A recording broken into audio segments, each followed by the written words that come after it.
Long before the white roads of modern cities reached the green hills of western Kenya, there stood the proud Luhya kingdom, the land of rolling tea farms, whispering forests, and powerful rivers. The people were farmers, warriors, and storytellers. Their drums echoed across the valleys, and their unity was their greatest strength. But one season, darkness came. From the deep forests near the borders of Kakamega, strange shadows began to move at night. Crops withered without reason. Cattle disappeared. Children woke from dreams speaking of a towering figure made of smoke and red fire. The elders gathered beneath the sacred magumo tree and spoke in hushed tones. "It is Omukali," the oldest elder said. "The spirit of division. It feeds on fear and turns brother against brother." And soon, that is exactly what happened. Clans that once shared harvests began to argue. Warriors who once defended together now stood apart. The kingdom that had never been defeated by spear or sword was falling to something unseen. But in the hills of Isukha lived a young man named Baresa. Baresa was not the strongest warrior. He was not the richest farmer.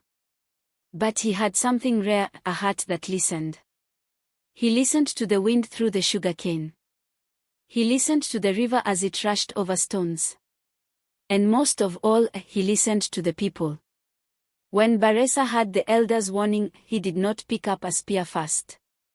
Instead, he traveled across the villages of Idako, Maragali, and Tiriki, speaking to the people. "Omukali grows when we forget who we are," he told them. "We are one kingdom. One drum. One heartbeat." But as he traveled, the shadow grew stronger. One night, as Baresa crossed the forest near Kakamega, the spirit revealed itself. It rose like a storm cloud, tall as the tallest tree. "You cannot fight me," Omukali roared. "I live in their anger." Baresa trembled, but he did not run. "You are not stronger than unity," he replied. The spirit attacked, swirling around him with visions of betrayal and fear. Baresa fell to his knees. For a moment, doubt entered his heart. But then he remembered the songs of his grandmother, songs of harvest, of warriors standing shield to shield, of brothers sharing the same fire. He began to sing. At first, it was soft. Then louder. His voice carried through the forest and into the villages. Women grinding maize paused. Warriors lifted their heads. Children stopped crying. One by one, the people joined the song, from valleys, from hills, from farms. The earth seemed to shake with one united rhythm. Omukali screamed as the unity it fed on disappeared. The shadow shrunk, dissolving into nothing but mist. By sunrise, the crops looked greener. The air felt lighter. The people stood together once again. Baresa did not call himself king. He did not build a monument.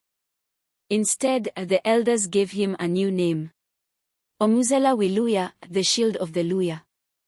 And from that day on, whenever conflict threatened the land of Western Kenya, the people remembered. A kingdom is not saved by the strongest warrior, but by the one who reminds it of its heart.